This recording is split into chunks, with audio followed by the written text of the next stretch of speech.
really happy, obviously, with that win. And you know what I told the guys in there before anybody starts saying anything about, well, you're back and good to have you back. We don't want to think of it like that. We want to think of this is the way we play, and Friday was an anomaly. And that's how these guys approached the game. They came out as if Friday had never happened, and I was really pleased to see that.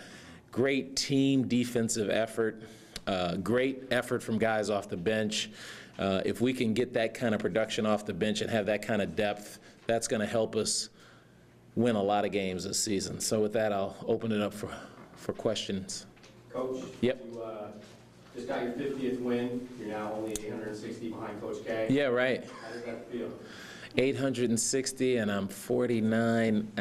You know, I think his record is okay. No, you know, it's interesting. I had no idea how many wins I had as a Beaver coach, and it's nice, but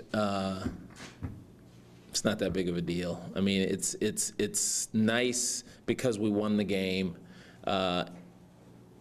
but you know, we want to win some championships. You know, we want to play in the NCAA. That kind of stuff is more. Those team goals are more interesting to me. That's why I never know how many games. I mean, I don't even know what my overall record is. I have no idea. I'd have to ask Sean. Don't tell me. Don't tell me. They're obviously very committed to man-to-man because you kept waiting for them to go to a zone against you guys. Yes, and you know, Howard's a terrific coach. He's probably used that as a chance to work on some stuff. If they want to be a man-to-man team, which I know, you know, he played at Wisconsin. They play man-to-man exclusively, and I know when you play for a good coach, you stick with what you learned and want to do. I'm the same way. So. But having said that, it was good to see that our guys made some shots. You know, I wanted them to get their confidence back. Like I said, we're not the greatest three-point shooting team in the world, but we certainly don't shoot as poorly as we did on Friday. You guys had a lot of people in double figures time-wise, which is a little bit out of unusual for this season, you know, with you guys going with the 5 starters. Right. A lot of time up till now. What, I mean, and you went with guys early, what kind of... Well, initially we were forced to because they called some really quick fouls. I mean, you know, 3 of our starting 5 guys had 2 fouls in the first half. So, and then once that happens and you start making your substitutions, you ride with those guys as long as they're playing at a level that helps you increase your lead, and that's what happened. I mean, everybody seemed like they were comfortable playing defense and hustling and getting rebounds, and they were really focused. So that's how you get to that point.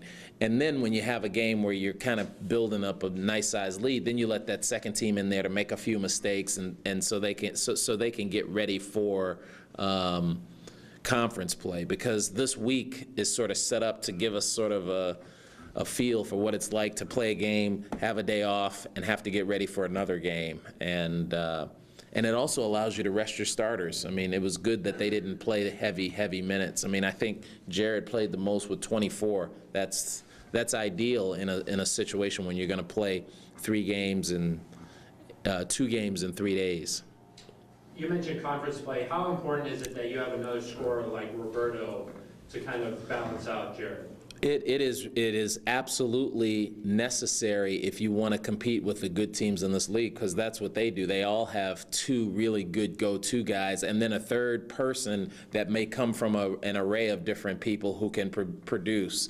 And you know, you guys know I feel that Roberto is a starter for us. He just happens to, since you can't start 6 guys, he's the one who comes off the bench. But you know, that's what we're hoping to get from him on a regular basis, because if you have Jared, Devon, and Roberto who can consistently put in points, and then you have guys like Ahmad and Angus and Joe who can be nice sort of guys who can have a game where they have 8 points or 12 points. That's makes you tough to play against.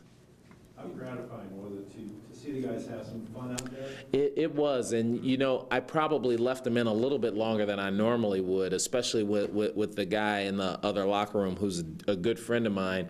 But I wanted them to have that fun feeling of playing, and it meant it meant a lot to me. And I'm sure it meant a lot to them. It was really nice to see them having some success, especially when they felt they let themselves down and let whoever down in the game on Friday.